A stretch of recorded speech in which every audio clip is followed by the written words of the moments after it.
The Craxis Imperium had ruled Earth for over 2 centuries. Their bioengineered surveillance drones patrolled skies that once belonged to humans, and their massive extraction facilities drained the planet of resources deemed critical to galactic stability. When humanity had scattered to the stars in a desperate exodus generations ago, the Craxis had thought them broken forever. They were wrong. Commander Ayana Chen stood on the observation deck of the Reclamation, the massive colony ship that led the human armada. Earth hung in the viewport like a blue-green jewel, marred by the metallic glint of Craxis installations. Her weathered face, carved by 100 battles across a dozen star systems, remained impassive as she studied what remained of humanity's birthplace. "Status report," she demanded, not turning from the view. Lieutenant Torres, her tactical officer, snapped to attention. "Craxis defense grid is active, Commander.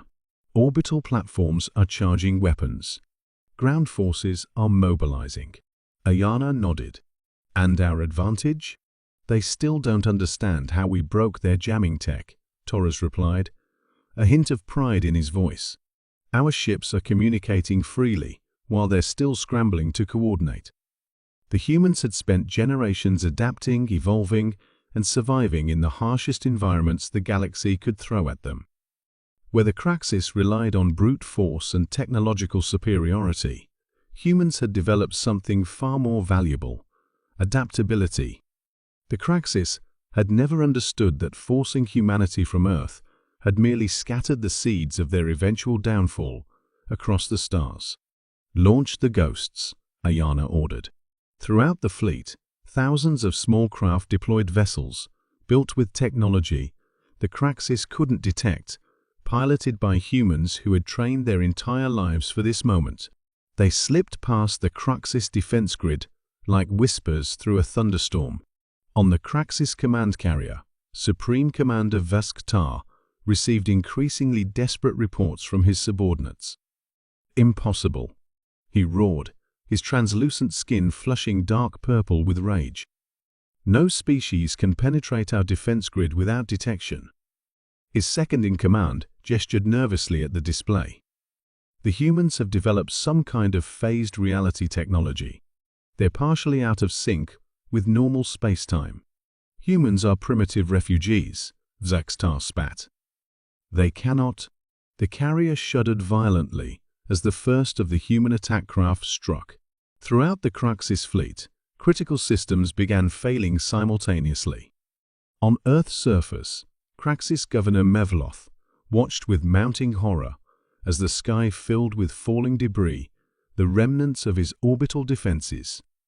His communications officer stuttered in panic. "They're everywhere. Human forces are landing across all continents." What the Craxis failed to understand was that humans hadn't just survived their exile, they had thrived on it. Forced to adapt to worlds never meant for human habitation, they had become masters of environmental engineering, genetic modification, and technological innovation. Their bodies were enhanced with subtle augmentations that made them stronger, faster, and more resilient than their ancestors. Their minds were linked with neural interfaces that allowed instantaneous communication and coordination. The Craxis had conquered a planet of divided nations. They were about to face a unified human species that had transformed adversity into strength. As the Reclamation descended through Earth's atmosphere, Ayana finally allowed herself a small smile. Reports were flooding in from all fronts: Craxis command centers, neutralized extraction facilities, captured intact, civilian areas secured with minimal collateral damage. "They never expected us to come back as one people," Torres remarked, studying the battlefield updates. "That was their mistake," Ayana replied. "They thought scattering us would weaken us. Instead, it forced us to overcome our differences and unite." The ship touched down in what had once been the heart of New York City. As Ayana stepped onto Earth soil for the first time in her life, she felt the weight of countless generations who had dreamed of this moment. The air was different from the recycled atmosphere of colony ships and terraformed worlds, This was the original heir of humanity's home. A captured Kraxis officer was brought before her, his posture defiant despite his restraints. "You cannot hold this world," he hissed. "The Imperium will send reinforcements." Ayana looked at him with something approaching pity. "You still don't understand.